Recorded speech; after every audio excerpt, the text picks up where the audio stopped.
bruit. C'est parce qu'il y a des murs. Bah ouais, mais c'est... Alors moi c'est Maxence, j'ai 15 ans. Dans la vie je vais au lycée, je suis mon cursus scolaire. Ma passion du coup c'est la musique et aussi un peu l'automobile, donc vraiment rien à voir. Je fais de la guitare, de la basse, du piano, donc tout ça en autodidacte. Alors moi je joue de la musique depuis le CE1, j'étais marré par le saxophone, j'en ai fait 2 ans. J'ai arrêté parce que le solfège ça m'allait pas du tout.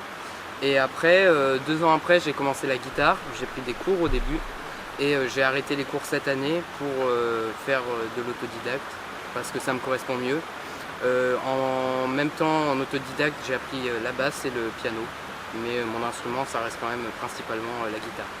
J'ai pris 4 ans de cours et j'ai arrêté cette année pour plein de raisons, mais aussi pour ce que je joue, les cours, ça m'apporte plus grand chose. La basse, j'ai appris en autodidacte, c'est assez proche au niveau de la manière de jouer de la guitare, donc là-dessus il n'y a pas eu de grosses difficultés. Et après le piano, j'ai démarré ça pendant le confinement et bon là pour le coup c'est l'instrument que je maîtrise le moins.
Qu'est-ce que tu aimes le plus dans la musique en général?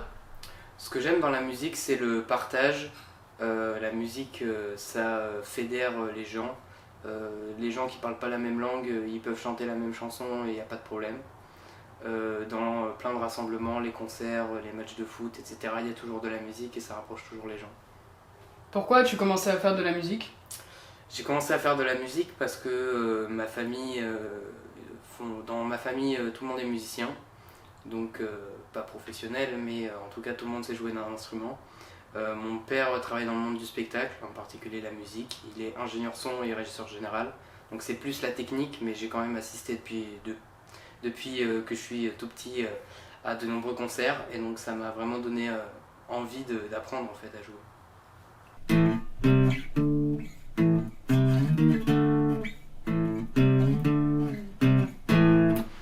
La première musique que j'ai appris à jouer, alors au saxophone je m'en rappelle plus du tout. À la guitare ça devait être Smoke on the Water parce que c'est très simple, tout le monde connaît.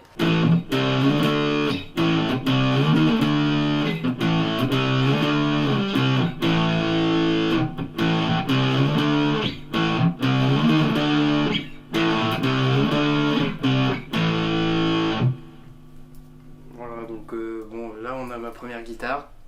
Donc guitare d'une qualité, bon, enfin, ça vaut pas des Squier et des Fender, etc. C'est vraiment une guitare d'étude, donc voilà, c'est pas vraiment fait pour des musiciens professionnels. Mais voilà, disons que même si elle n'est pas d'une grande qualité, je l'aime quand même, forcément c'est ma première guitare, tous les premiers morceaux ils sont passés là-dessus. Justement j'ai fait un des premiers morceaux que j'ai joué, c'était celui-là, c'est pour ça que je trouvais ça intéressant le faire. J'avais pas envie d'avoir une guitare comme tout le monde. Mais avec des belles couleurs comme ça commençait à coûter vraiment cher. Du coup j'ai pris ça parce que c'est plus abordable quoi. Il n'y a pas forcément besoin d'avoir une guitare chère pour démarrer. Forcément à un moment la qualité de la guitare va forcément influencer et changer quelque chose dans le son, c'est normal.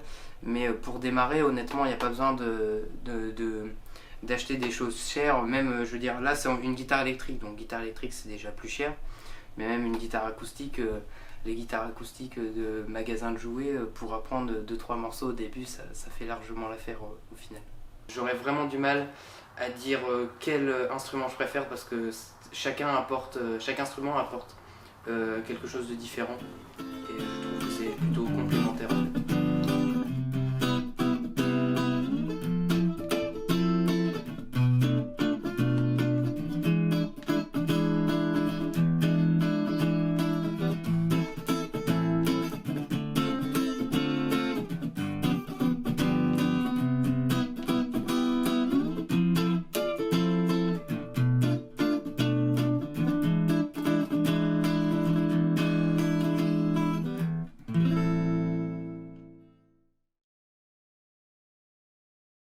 Ça nage un rat. Tu nages pas? Ouais, mais moi je suis un rat spécial. Mais je sais pas ce que c'était, mais il y avait un truc. Pour moi, c'est un. Pour moi, c'est un poisson. Enfin, si c'est dans l'eau, c'est un poisson. Non, vraiment, c'était au-dessus en fait. C'est comme un humain qui nage, tu voyais son dos quoi. Bah, c'est marqué baignade interdite. Il est dans l'illégalité. Oui, il est dans l'illégal. Oh le dingue. C'est un malade. Avant c'était beau, là c'est dégueulasse.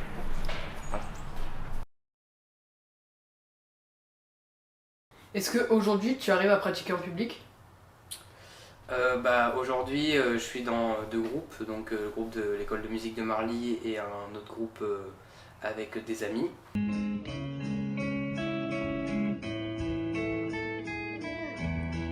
You wearing my old clothes, but you wearing better. Donc on fait des représentations durant l'année, mais je joue pas moi seul, je vais pas aller dans un bar ou dans la rue, je vais pas faire des concerts de rue, etc. L'idée d'être quand même musicien professionnel, ça fait toujours rêver, mais je sais pas si je saurais faire ça toute ma vie et si j'en ai les capacités ou même l'envie. Là pour l'instant, professionnellement, je me dirige plus vers le commerce, alors ça n'a pas grand chose à voir. Est-ce que tu chantes? Oui, je chante avec le groupe de l'école de musique. En fait, on est que des guitaristes et donc pour avoir un concert plus intéressant que juste de la guitare, on est obligé à toucher un peu au piano, à la basse et au chant. Donc je m'y suis mis comme ça.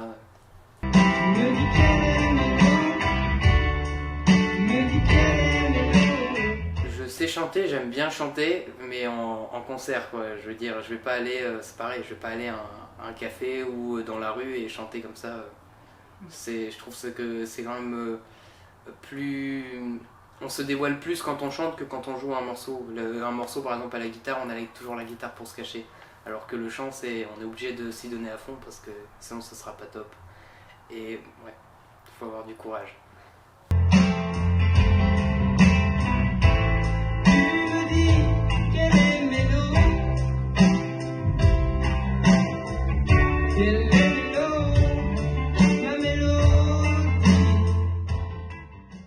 Je vois que tu as beaucoup de vinyles ici, tu saurais me dire à peu près combien tu en as? J'en ai 550. Ah oui, quand même. Et qu'est-ce que tu aimes dans le fait que ce soit physique en fait par rapport aux applis de streaming Ce que j'aime, c'est que ça permet de nous mettre dans un état d'esprit. Souvent, quand on écoute un vinyle, on y va pour la découverte. Mon père, quand il met un vinyle, en fait, il prend au pif et puis il le met. Donc ça permet vraiment de découvrir. On écoute un album, on n'écoute pas une ou deux chansons qui fonctionnent. Ici, c'est un vinyle de Supertramp. Donc Supertramp, c'est un groupe qui était surtout connu pendant les années 70. Donc là, c'est l'album qui a été le plus vendu. La plupart de leur succès est sur cet album. Donc voilà, et ça permet chaque vinyle est spécifique, il y a des grammages différents, alors je ne saurais vraiment pas expliquer ce que c'est. Il y a des personnes, je connais des gens qui savent le dire, le grammage, en fonction des années et des pays où le vinyle, enfin où l'album a été commercialisé, c'est pas forcément la même pochette, etc. Il y a des spécificités. Je connais quelqu'un vraiment qui peut parler comme ça pendant toute la journée et c'est super intéressant. Il a, là je sais pas si... En fait il a ces meubles là, il les a jusqu'au plafond et tout ça c'est que des vinyles et il fait ça toute sa journée. C'est vraiment un passionné, c'est très intéressant. Moi pour le coup, à part les écouter, je ne saurais pas dire grand chose. Après forcément les vinyles aussi, il y a des couleurs différentes. Par exemple j'ai un vinyle bleu, j'ai un vinyle vert et ce côté là aussi est très intéressant. Et puis maintenant il y a aussi le vinyle, il y en a qui le collectionnent en fait, sans même forcément l'écouter. Et c'est pour ça que les vinyles maintenant les pochettes sont vraiment très travaillées. Par exemple j'ai un vinyle de M où vraiment c'est un livre quoi. Il est bien fait, il y a plusieurs couvertures, etc. Et c'est très, honnêtement en fait c'est assez intéressant. Donc ça c'est un autre vinyle d'Electric Light Orchestra et celui-ci est bleu, donc c'est très intéressant. Et en plus on peut voir à travers en fait. C'est un bleu, c'est pas un bleu opaque. Là on arrive sur quelque chose qui est moins connu des plus jeunes ou juste des gens de mon âge tout simplement. Donc c'est un de Gérard Lenormand. Gérard Lenormand c'est un chanteur que j'aime beaucoup parce que mon père travaillait avec quand j'étais petit, donc ces chansons elles m'ont vraiment accompagné pendant mon enfance tout simplement.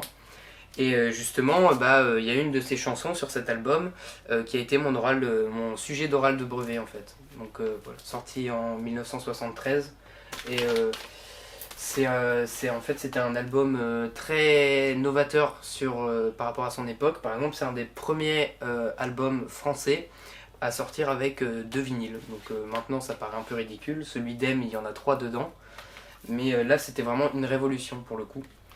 Et là c'est le dernier de Gérard Lenormand, donc dédicacé, je sais pas si on le voit. Voilà. Et c'est pareil, Gérard Lenormand, je vais toujours, quand je peux, je vais à ses concerts, même si c'est pas très actuel quoi, mais c'est vraiment, ça m'a accompagné pendant mon enfance, et donc entendre une chanson de Gérard Lenormand, ça fait toujours plaisir. Voilà. Est-ce que tu as un conseil à donner aux jeunes qui veulent se lancer dans la musique ou dans un instrument, mais qui osent pas trop ? Oui, en fait c'est quelque chose de très simple, c'est que il faut pas forcément écouter les autres, il faut s'écouter soi. Je sais que par exemple certaines personnes voudraient faire plusieurs instruments et par rapport à ça des fois les écoles de musique ou les parents disent que c'est une mauvaise idée parce que ça ferait perdre, disons qu'au lieu de se focaliser sur un instrument et de beaucoup progresser sur cet instrument, et on se perdrait un petit peu. Sauf que moi je suis pas du tout d'accord, j'ai fait les 3 instruments en même temps et ça m'a permis de découvrir d'autres morceaux, d'autres manières de jouer. Depuis que je joue de la basse, je joue pas forcément la même manière de jouer à la guitare. La basse c'est pareil, c'est pas les mêmes touchés et je trouve que ça apporte quelque chose en plus en fait. Donc c'est juste ça, il faut s'écouter soi. Et après bien sûr, des conseils quand on apprend l'instrument et que c'est par exemple qu'on veut apprendre la batterie et que c'est un batteur qui vient vous donner des conseils, forcément c'est mieux d'écouter. Mais autrement dire, c'est vraiment la musique c'est quelque chose de personnel et faut pas se forcer à jouer des choses qu'on n'aime pas, c'est pas utile.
couper.